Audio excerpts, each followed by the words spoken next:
אני יכול להגיד שמתחילת השמיטה אני פיטרתי מעל 50% מהעובדים. החברה שלנו שנה שעברה העסיקה קרוב ל-40 עובדים. היום אנחנו מדברים על 12 עובדים, ואם המצב ימשיך ככה אני אאלץ לצמצם עוד. שנת השמיטה מציבה אתגר גדול לפתחם של הגננים. לחקלאים יש את היתר מכירה או אוצר בדין, אבל הגננים נמצאים כמעט לבד. השתילה שבשנים רגילות מהווה את הבסיס לכל עבודת הגינון, אסורה כמובן בשמיטה.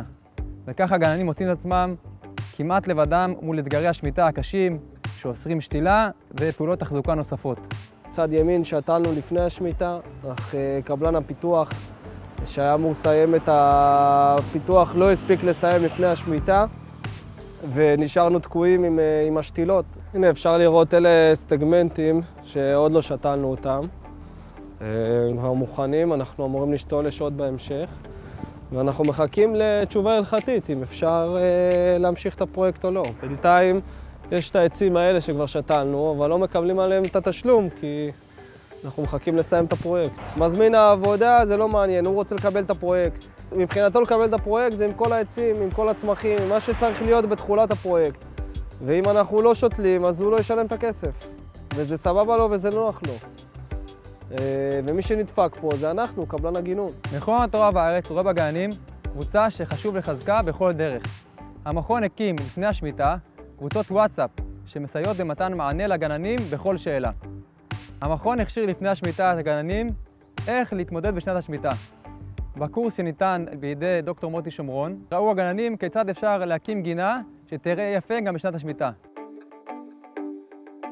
זה קיר ירוק, שיתוף פעולה שאנחנו התחלנו לפני השנת שמיטה לעשות, מכיוון שהבנו שאנחנו הולכים להישאר בלי יותר מדי עבודה. והמוצר הזה הוא מוצר מהפכני, שמותר כמובן בשנת שמיטה, כי הוא מנותק לגמרי מהקרקע. אפשר לשתול את זה במקום סגור ולא תחת כיפת השיניים, ופשוט להכניס את זה לקיר. הוא לא מתאים כל כך לשוק הפרטי. קיר של 3x3, 9 מטר קיר, יעלה ללקוח פרטי בין 22 ל-25 אלף שקל.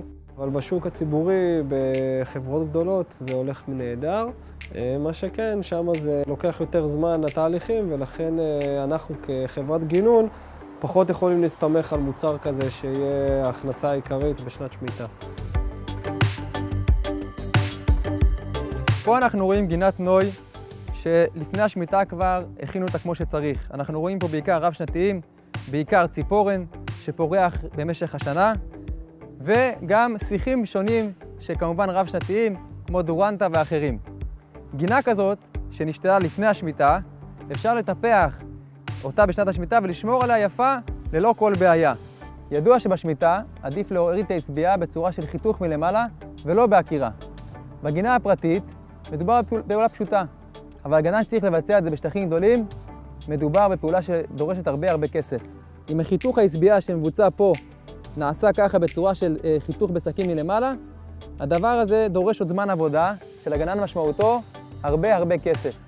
אז הגנן צריך להתמודד עם פחות עבודה, עם איסור שתילה ועם קושי בהחזקת פועלים שהוא מחזיק כל השנים, אבל אנחנו יכולים לעזור לו לפחות שאת תחזוקת הגינה ניתן לו לבצע אצלנו ולהתפרנס בכבוד.